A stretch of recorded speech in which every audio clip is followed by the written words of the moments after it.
Friends, today I'm going to talk about the famous episode in the life of Israelites about Exodus, when they left Egypt and how they left, and what prompted Pharaoh to change his heart and let them go.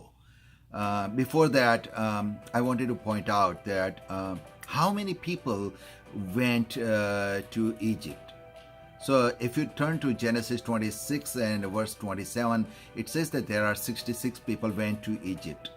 Now, in that count, they have not counted Jacob, and Joseph was already in Egypt, and he has two sons, Manasseh and Ephraim. So if you add that 4 to count of 66, there are 70 people, they were in Egypt. Now, you know how many people left from there? If you turn to Exodus chapter 12, verse 37, it says that only the male, not counting women and children, there were over 600,000. Over 600,000 male left Egypt. So from 70 to 600,000 just male plus women and children. How long it took? 430 years. Now, think about that. What could have happened in 430 years? They would have become just like Egyptians. They would be talking like Egyptians. They would be walking like Egyptians. They would be just like Egyptians. They don't know the God, who Yahweh is. They don't know the God of Abraham and Jacob and Isaac. They might have forgot. It is true that we live in India or other countries, and how much influence the culture has made on us.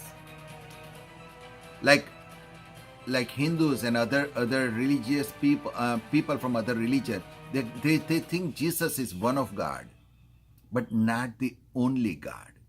So even somebody would have told these Israelites in Egypt that Yahweh or Jehovah is a God, they would have thought it might be a one of God, but they would not have believed it is the only God, creator of universe.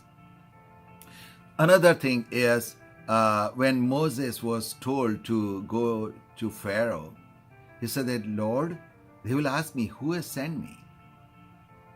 Because Moses even did not know who Yahweh is. So that is why God told him, tell them that I am has sent you. And when he go to Pharaoh and he started doing this, the miracles and plagues in Egypt. Now you would be wondering that why he did not did the last miracle or last plague. That was the 10th plague, where all the firstborn from Pharaoh to the lowest person in that kingdom, firstborn of that person died. And then Pharaoh let them go. Why God did the last miracle first or last plague first, and Pharaoh could have let them go? But that is not the point. The point is God wanted to prove to Israelites that He is the only God. He is the true God. And all the other gods, they have witnessed from generation to generation in 430 years, are not God. He had to prove them. So let us turn. The first miracle was turning water into blood. And that time Egyptians were worshipping a god. His name was Hapi, and he was a god of water.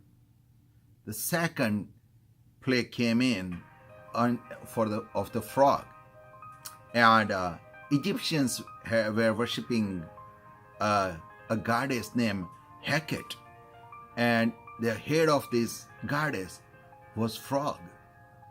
Then comes the lice from the dust of the earth, and Egyptians were worshipping a god of dust and earth. His name was Geb. And then comes swarms of flies, and Egyptians were worshipping the god named Khepri, and he was a god of creation. and a rebirth. And his head was also just like fly. And then the next plague comes in is the death of cattle and livestock. And Egyptians were worshipping a goddess named Hathor.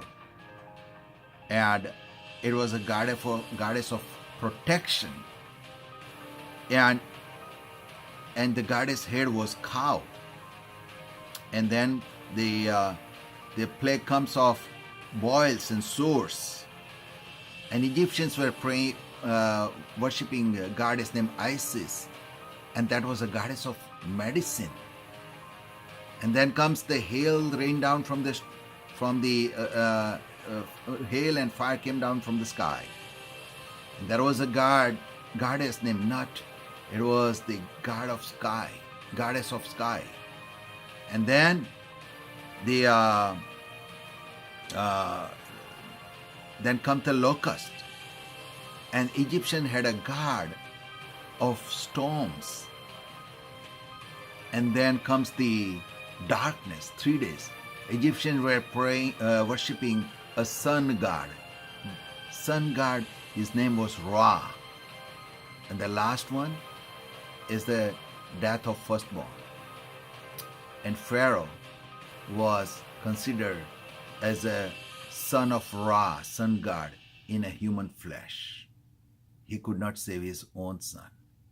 So every 10th plague, God had defeated the god, the famous god in Egypt.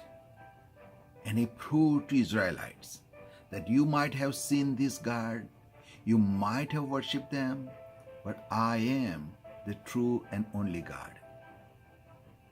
And then what happened?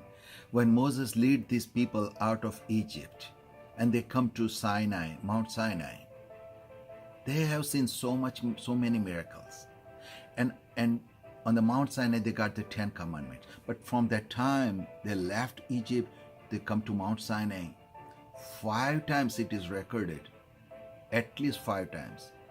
Exodus chapter 5, Exodus chapter 14, 15, 16, 17. They murmur against God. They become angry with God for the food, for the inconvenience, for water. And God provided everything. Not a single Israel died because of their rebellion. Why? Because they were living up to that point under grace. And God was providing under grace. But then they said that, give us the law, and we will keep the law. And the 10 commandments came. And then the grace stopped because people wanted to earn favor by their own good doings. So the time started, do good, get good, do bad, get bad. And that lasted until Jesus died. And then when Jesus died, again, the time of grace has started. So me and you are living under grace. And we are doing wrong things. We are disobeying God. We are getting angry. Sometimes we quarrel. Sometimes we murmur against God.